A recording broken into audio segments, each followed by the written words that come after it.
కేంద్ర ప్రభుత్వము గ్యాస్ పైన మొన్న 50 రూపాయలు అదనంగా పెంచి పేదలకు పెద్ద ఎత్తున భారం చేస్తున్నది. ఈ పెంచిన గ్యాస్ ధరను తగ్గించాలని ఈరోజు మెదకు పోస్ట్ ఆఫీస్ దగ్గర దిష్టిబొమ్మ దగ్ధం చేయడం జరిగింది కేంద్ర ప్రభుత్వంని. మరి ఇలా కేంద్ర ప్రభుత్వము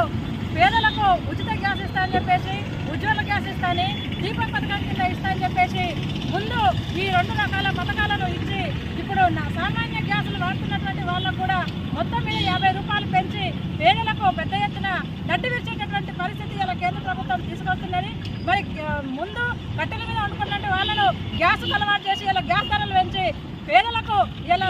చాలా అన్యాయం చేస్తున్నటువంటి పరిస్థితి కేంద్ర ప్రభుత్వంలో ఉన్నది. అట్లాగే ఇలా ఈ 50 రూపాయలు పెంచడం ద్వారా చాలా మంది పేద కుటుంబాలలో దీని మీద భారం పడడంతో పాటు సంవత్సరానికి 60 కోట్ల రూపాయల భారం కూడా అదనంగా పడతా ఉంది. మరి ఇలా దీపము, ఉజ్వల, సామాన్యమైనటువంటి అనేక రకాల గ్యాసులు ఏవైతే ఉన్నాయో వాటి మీద పెంచినటువంటి గ్యాస్ ధరను వెంటనే కేంద్ర ప్రభుత్వం తగ్గించాలని, ఒకవేళ తగ్గించకపోతే మేము ఇంకా పెద్ద ఎత్తున కూడా పోరాటం చేస్తామని, ఇది ఇళ్ల వరకు ప్రతి ఇంటి నుంచి పోరాటము ప్రభుత్వానికి వ్యతిరేకంగా తీసుకురావడం కోసము ఇలా ప్రభుత్వము 50 రూపాయలు పెంచిన 50 రూపాయలే కాదు అసలు గ్యాస్